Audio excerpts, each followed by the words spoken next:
Why are you here? Wake up. I screamed when I visited my in-laws' house and saw the doghouse in the backyard. To my horror, my 14-year-old niece was lying there in tatters. I hastily called an ambulance and immediately contacted my sister-in-law. However, when I tried to tell her about my niece, I received an unexpected response. That child is studying abroad in France. My sister-in-law said that bluntly and then hung up abruptly. What on earth was going on? Completely baffled by this inconsistency, I set out to uncover the truth. What I discovered was the worst possible scenario. I got married when I was 25. However, I soon lost my husband and had been single for 7 years since then. Having lost my parents at a young age, I was so grief-stricken when my husband passed away that I became too ill to work. At that time, it was my in-laws who worried about me. They even supported me financially until I could return to work. Mother-in-law, I'm so sorry for all the trouble I've caused you.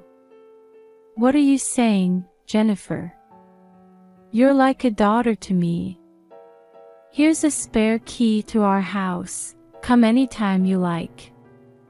My mother-in-law smiled kindly and gently held my hand. I vowed to always be there for my in-laws if anything happened to them. I hugged her, tears streaming down my face, and made this promise in my heart. While my relationship with my in-laws was good, my brother-in-law Austin and sister-in-law Nancy were always harsh towards me.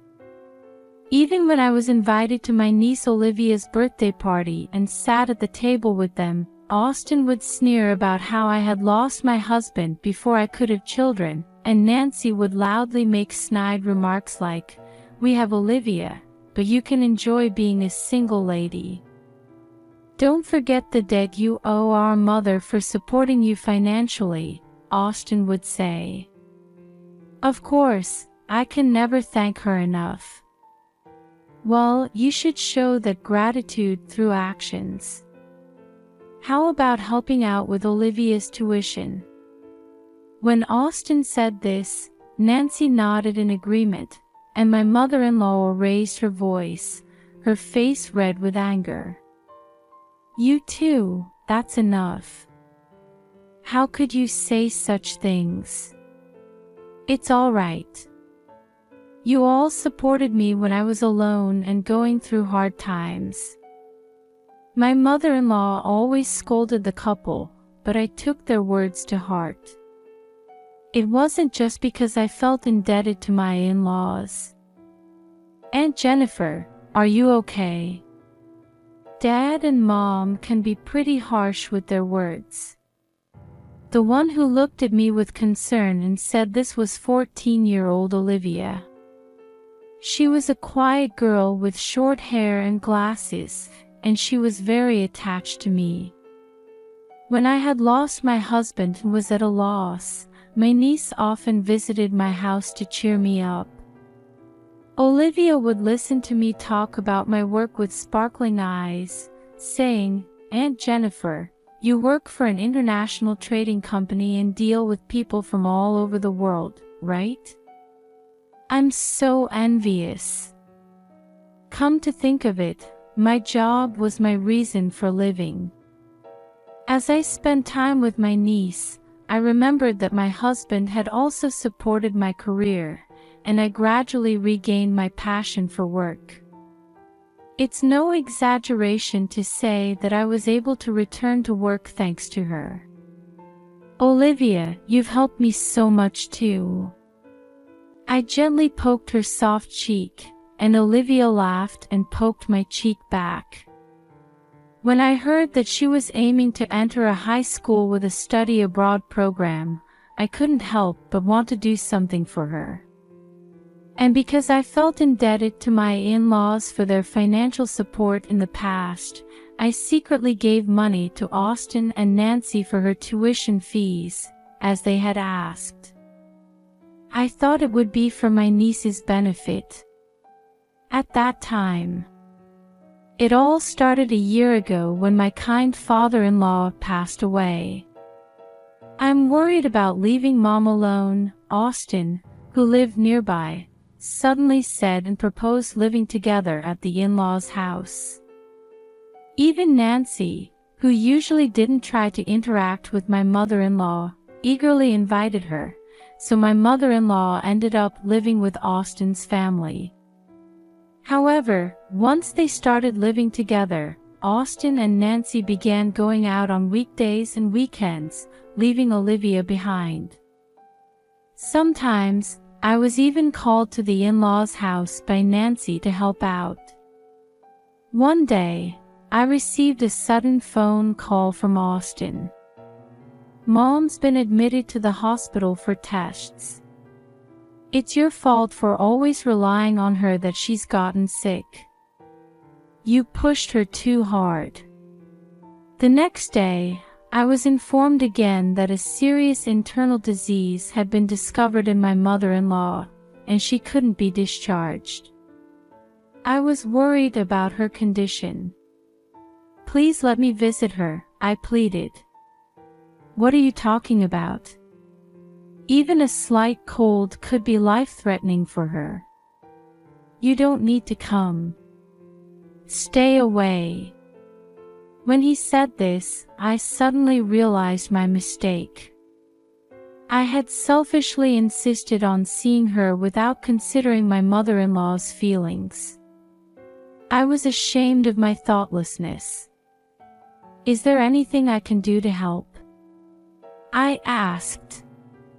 Well, I suppose we could accept some money for her care. You owe Mom, don't you? I immediately went to Austin and Nancy's house to deliver $3,000. I had heard it would be a long-term hospitalization, so I was sure my mother-in-law would have many expenses. Nancy came out of the entrance, quickly checked the amount after taking the money from me, and looked me up and down, saying, "Is this all? You're so ungrateful." However, she quickly said, "Well, I guess it'll do.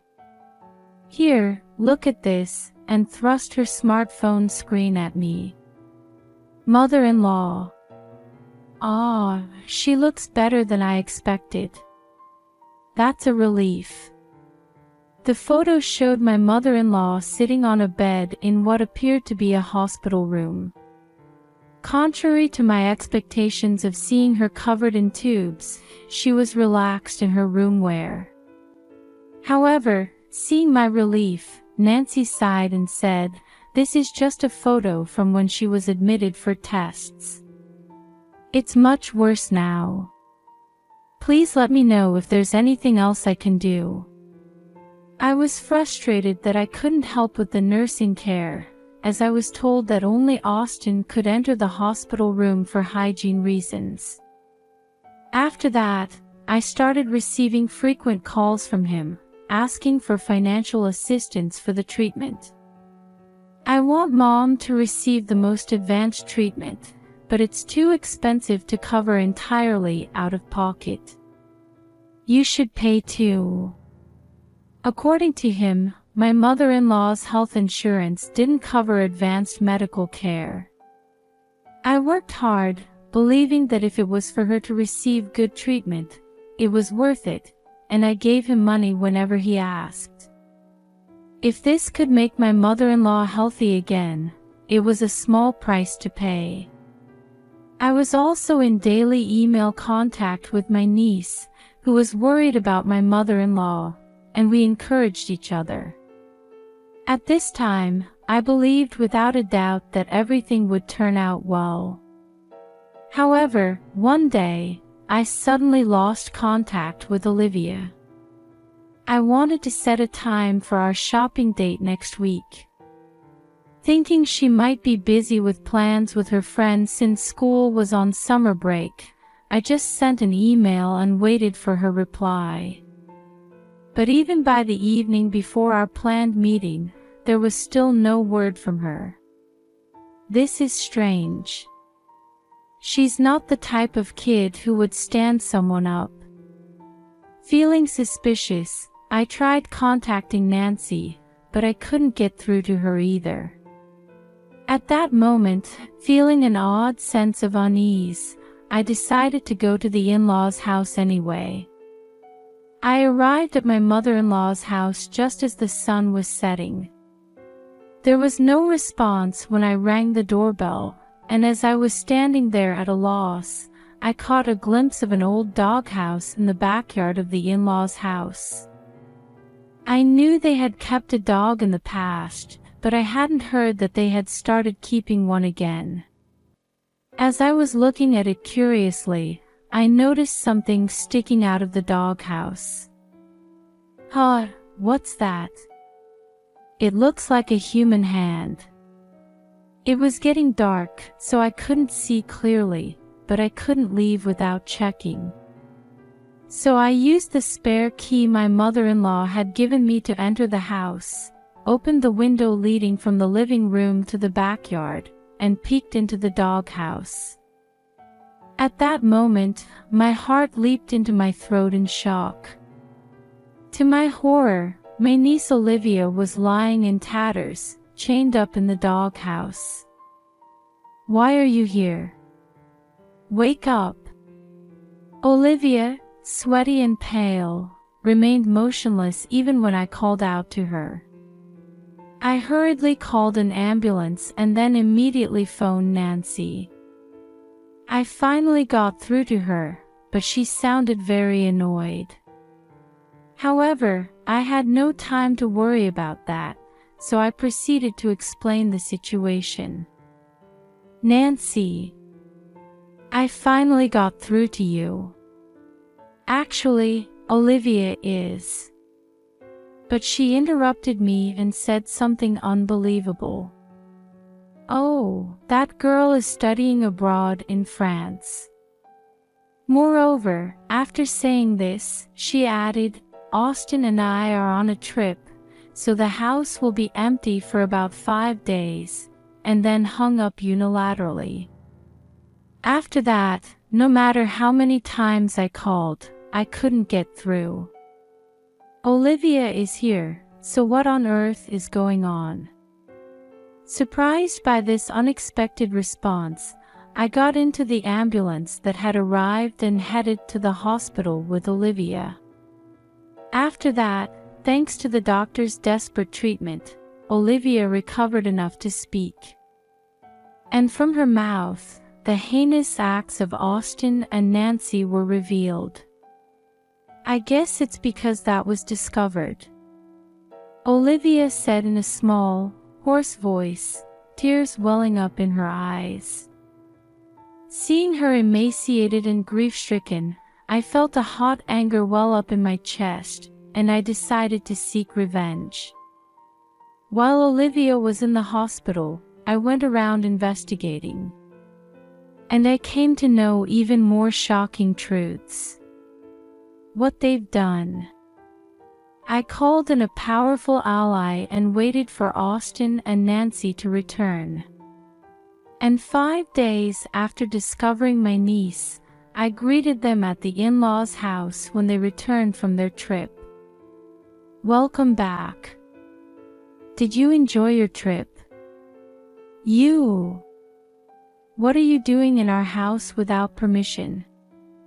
The two were furious, throwing their suitcases down in the entrance, and forcibly made me sit on the sofa in the living room.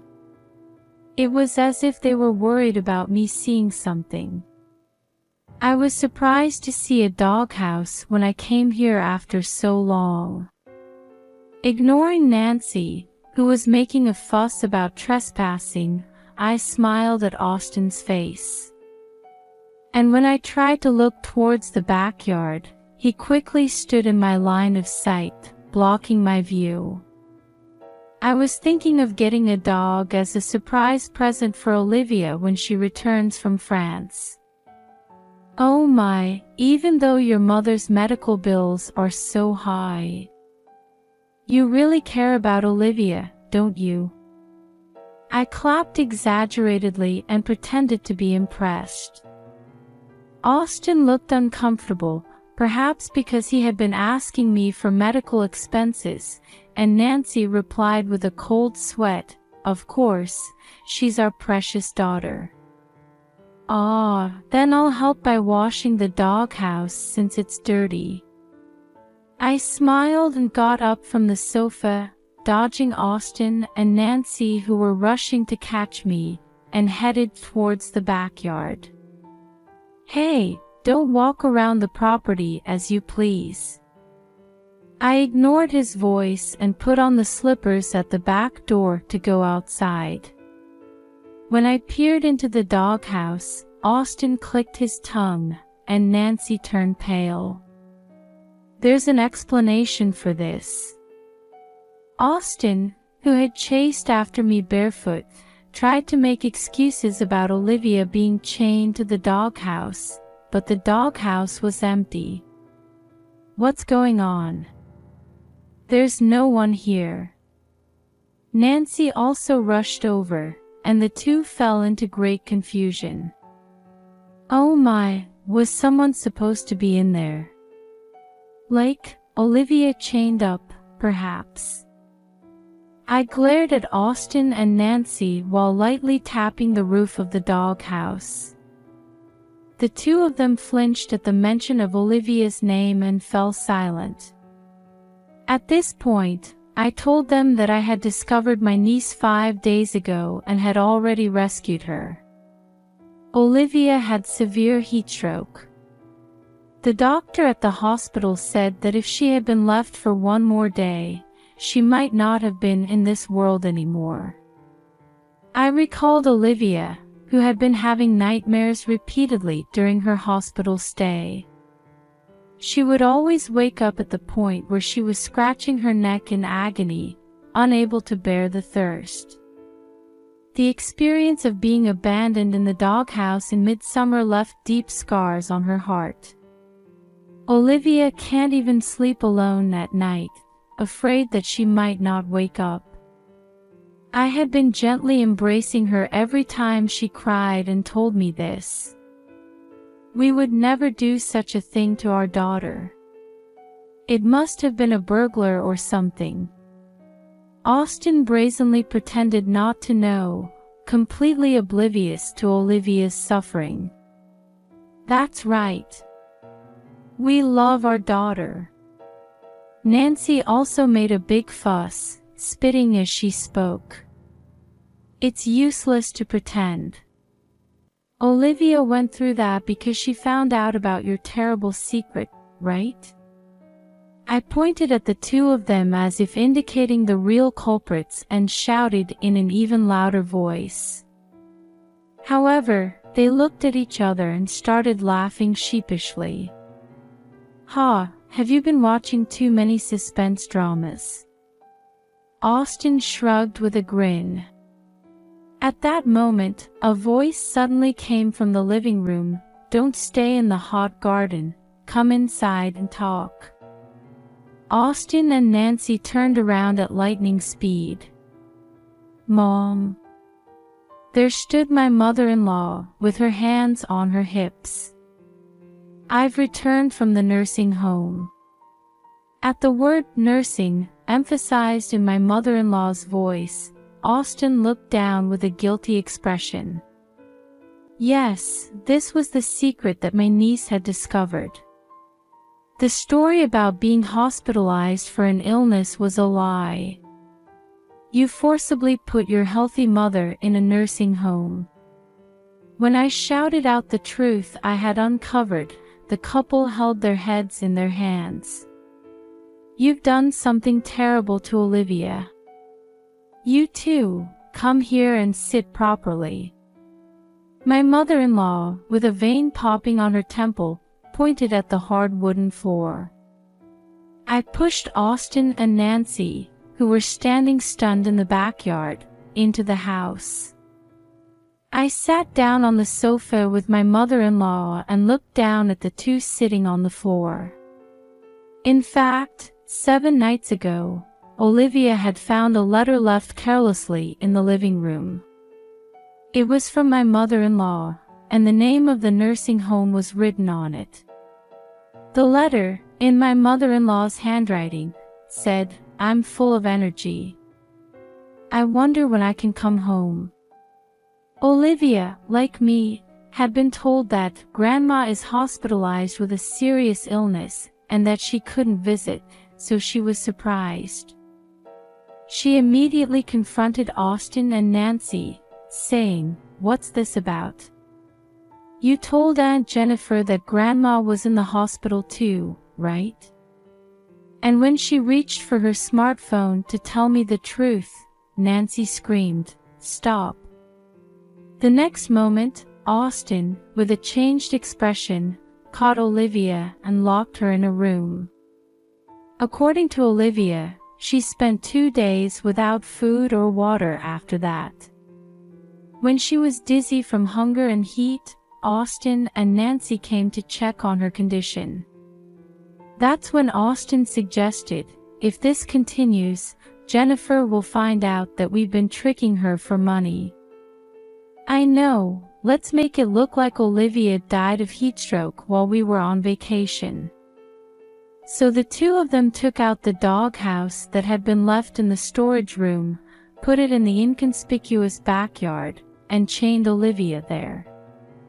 This way, we don't have to worry about her escaping. Outside, we can definitely get rid of her with heatstroke. When we return from our trip, we'll remove the chain, bring her into the house, and then call an ambulance. "It's perfect," Austin said with a smile. That was the last image of her father that Olivia saw. Even if she wanted to call for help, Olivia couldn't even make a sound because she was barely breathing. That's how dangerous her condition was. When I shouted with tears in my voice, Austin and Nancy flinched and hunched their shoulders. My mother-in-law also looked at them coldly. "What's this all about? You didn't use my money or your mother's savings to repay the debt, but for gambling and shopping, didn't you?" I handed my mother-in-law a box full of brand-name bags and accessories that I had found during my evidence search. Seeing this, my mother-in-law's eyes bulged. "For things like this, to Jennifer and Olivia." My mother-in-law grabbed Austin's collar and shook him back and forth. "It hurts. My legs are numb and it hurts." "That's not it. We were trying to increase the money through gambling and pay it all back at once." "That's right. We just had bad luck this time." Nancy chimed in, but my mother-in-law didn't loosen her grip. "Your legs are numb. That's nothing. I wonder what would happen if we left you without food or water for a few days like Olivia." As I glared at them with cold eyes, they must have thought I was serious about locking them up. Austin and Nancy burst into tears. "I've already reported everything to the lawyer. We're working on separating Olivia from you." "No. I'm sorry. It was my fault." Austin apologized, but there was no way we would forgive them. "You're going to pay back all the money I gave you and the savings you embezzled from your mother. And you'll repay your debts yourselves." When my mother-in-law and I shouted these final words, the two collapsed on the spot, crying. At that moment, the police that my mother-in-law had called in advance arrived. Austin and Nancy, their faces a mess of tears and snot, were taken away. After that, they were arrested and put on trial. According to the lawyer, they will likely end up behind bars for what they did to Olivia. The incident caused a big stir in the neighborhood, and when the news reached Austin's company, he was fired. All that was left for them was an enormous debt. The unemployed Austin and Nancy will surely spend the rest of their lives lamenting their miserable circumstances. On the other hand, my mother-in-law took in Olivia and offered to cover all the money I had given to Austin and Nancy. No matter how many times I refused, she wouldn't back down, saying that in return, she would make sure to demand repayment from them when they got out. I decided to live with my mother-in-law to take care of Olivia. Olivia has fully recovered and seems to be able to sleep soundly at night now. She hasn't given up on her dream of working for a trading company like me and is studying hard to prepare for it. Our days of watching over Olivia together with my mother-in-law are full of smiles and happiness.